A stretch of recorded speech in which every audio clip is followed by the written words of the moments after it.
కావలి నియోజకవర్గ ప్రజానీకానికి నమస్కారాలు.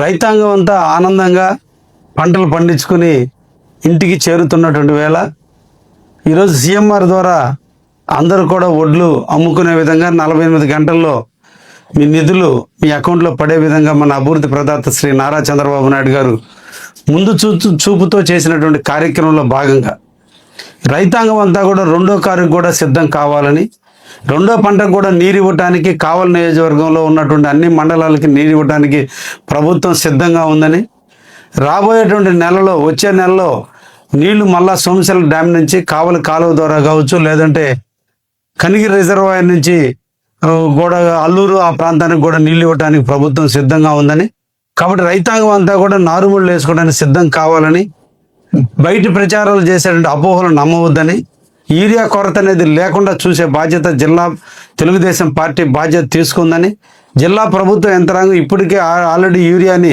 భద్రపరచడం, గోడౌన్స్లో భద్రపరచడం జరిగిందని, కాబట్టి రైతులు ఎక్కడ కూడా యూరియా కొరత వస్తుందనో నీళ్ళు ఇవ్వరని అపోహలు పోకుండా అందరూ కూడా నారుమూళ్ళకి సిద్ధమయ్యే విధంగా ముందుకు పోవాలని కావలి నియోజకవర్గ రైతాంగాన్ని కోరుకుంటూ, రైతు బిడ్డగా మీ అందరూ పంటలు పండించాల్సిన బాధ్యత కర్తవ్యం నాది ఉంది. కాబట్టి తప్పకుండా కూడా లాస్ట్ ఇయర్ ఏ విధంగా అయితే నీళ్ళు ఇవ్వడం జరిగిందో అదే విధంగా ఇచ్చేదానికి తొందరలోనే ఐఏబీ మీటింగు కండక్ట్ చేసి దాంట్లో తప్పకుండా దీని మీద చర్చించి మీ అందరికి కూడా నీళ్ళు ఇవ్వడానికి మేమందరం కూడా ప్రయత్నం చేస్తున్నాం. తప్పకుండా అది నెరవేరుతుంది. కాబట్టి రైతాంగం ఎట్టి పరిస్థితుల్లో ప్రతిపక్షాలు చేసినటువంటి అపోహలు నమ్మకుండా యూరియా కానీ నీళ్లు కానీ పుష్కలంగా ఇచ్చి మీ పంటలు పండించేదానికి కావలి ఎమ్మెల్యేగా మీ సేవకుడిగా ఎప్పుడూ మీకు తోడుగా నీడగా ఉంటాడు ఎమ్మెల్యే. కాబట్టి దయించి మీరందరూ కూడా ఈ అపోహలు నమ్మవద్దని కావలి నియోజకవర్గ ప్రజానీకానికి తెలియజేస్తున్నా.